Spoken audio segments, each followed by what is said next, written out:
SIR এর voter লিস্টে যাদের নাম ডিলিট হয়ে গেছে এটাই কিন্তু শেষ সুযোগ তাদের ভোটার লিস্টে নাম তোলার। ভোটার লিস্টে নাম ডিলিট হওয়ার পরে আপনারা যারা ট্রাইব্যুনালে অ্যাপিল করেছেন তাদের কিন্তু ফের হিয়ারিং হবে। হিয়ারিংয়ের সময় আপনাদের যে সমস্ত ডকুমেন্টস রেডি রাখতে হবে তার মধ্যে প্রধান 5টা ডকুমেন্টস হলো ড্রাফট লিস্ট যখন বের হয়েছিল সেই লিস্টে কিন্তু প্রত্যেকের নাম ছিল এবং সেই লিস্টে আপনার যে পাতায় নাম আছে সেই পাতাটা আপনি ডাউনলোড করে রাখবেন এবং যাদের নাম ভোটার লিস্ট থেকে তারপরে যখন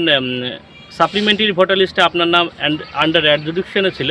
সেই লিস্টটা আপনি ডাউনলোড করে রাখবেন। সেই লিস্টে যে পাতে আপনার নাম আছে সেই লিস্টটা আপনি ডাউনলোড করে রাখবেন এবং লাস্ট যেটা ফাইনাল ভোটার লিস্টে যাদের নাম ডিলিট হয়ে গেছে অর্থাৎ আন্ডার অ্যাডজুডিকশন থাকার পর যাদের নাম ডিলিট হয়ে গেছে সেই লিস্টটা আপনি শুধু ডাউনলোড করে রাখবেন। এর সঙ্গে আপনি যখন আপনার যে হিয়ারিং দিয়েছিল অর্থাৎ আপনার প্রথম যখন হিয়ারিংয়ে ডাকা হয়েছিল সেই সময় যে নোটিশটা আপনার বিএলও দিয়েছিল হিয়ারিং কবে কী কারণে আপনার হিয়ারিং এসছে সেই নোটিশটা আপনি রাখবেন। সাথে আপনি ট্রাইব্যুনালে অ্যাপিল করার সময় যে একটা